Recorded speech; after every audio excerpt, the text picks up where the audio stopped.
या बातमीपत्राचे प्रायोजक आहे LIC ऑफ इंडिया। जिंदगी के साथ भी जिंदगी के बाद भी। संपर्क 9890984042। नमस्कार, बुलेटिन 13 न्यूजवर अतिशय महत्त्वाची व धक्कादायक बातमी येत आहेत। नायलॉन मांजाने बालकाचा कान कापला, येवल्यात नायलॉन मांजाचा सर्रास वापर।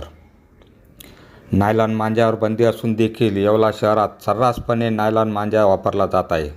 शहरातील फत्तेबुरुज नाका येथे आई आपल्या मुलाला दुचाकीवरून घेऊन जात असताना मांजा या मुलाच्या डोक्यात अडकल्याने त्याचा कान कापला गेला। अशी दुर्दैवी घटना घडली असल्याने त्याला खाजगी रुग्णालयात दाखल करण्यात आले आहे।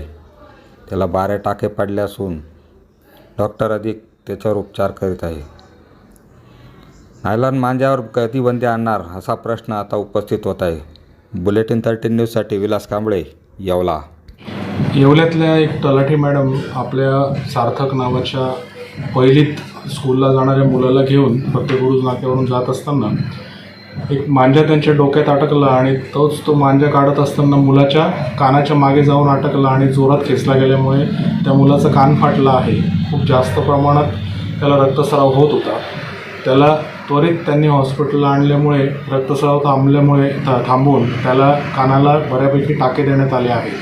त्याला साधारण 10 ते 12 टाके पडले। आता त्याची तब्येत चांगली आहे, परंतु या गोष्टीवरनं एकच गोष्ट सांगावीशी वाटते की नायलॉन मांजाचा वापर करू नये आणि कोणाच्या जीविताला धोका होईल असं काहीही करू नये।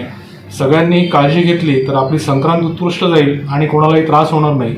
दरवर्षी मांजामुळे गळा कापलेले, कान कापलेले, डोक्याला इजा झालेले भरपूर पेशंट्स येतात।